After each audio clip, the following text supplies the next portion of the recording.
أهلا بكم جميعا. يا رب تكونوا بأحسن حال.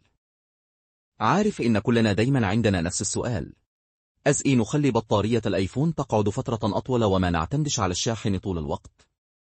في الفيديو ده هديكم شوية نصائح عشان بطارية موبايلكم تعيش أكتر. لو النصائح دي فادتكم هكون شاكر جدا لو عملتوا كومنتي واشتركتوا في القناة. شغل الدارك مود. لو معاك ايفون 11 برو أو برو ماكس وأن طالع شاشة موبايلك هي سوبر ريتينكس ديور يعني أوليد، في الحالة دي الدارك مود بيوفر طاقة كتير. هتدخل على سيتنجز بعدين ديسبلاي وبرايتنس وتفعله من هناك. اقفل تحديث التطبيقات في الخلفية. تاني حاجة، اقفل الباك جراوند اب ريفريش. ادخل على سيتنجز بعدين جنرال واقفل الاختيار ده. نمط الطاقة المنخفضة. تالت نصيحة، شغل اللو بار مود. ادخل على الإعدادات واكتب في البحث لو بار مود وشغله. ده بيقلل العمليات اللي ما لهاش لازمة في الخلفية. راجع الاتصالات. رابع حاجة، أتأكد أنك قافل الحاجات اللي مش محتاجها زي السلولر دات لو عندك واي فاي، وكمان البلوتوث والايردروب والجي بي اس.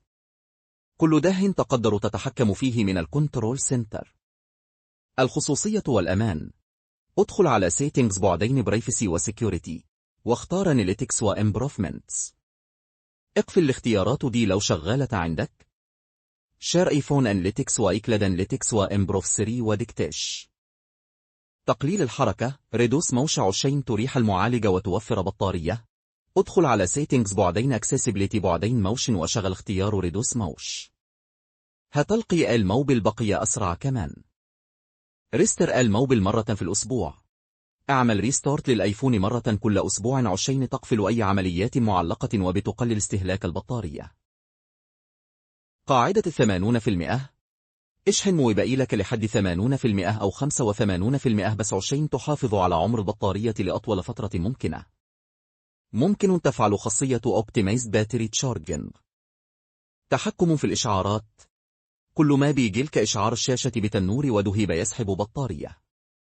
ادخل على الإعدادات واكتب سكاي جولد سمري ملخص مجدول وفعله، واختار الابليكيشنز اللي بتبعت إشعارات كتير عشان تجيلك كلها في وقت واحد. بالطريقة دي بطارية موبايلك تقعد وقت أطول بكتير. لو الفيديو فادك ما تنساش تشترك وتعمل لأيك وكومنت. سلام ونشافكم الفيديو الجاي.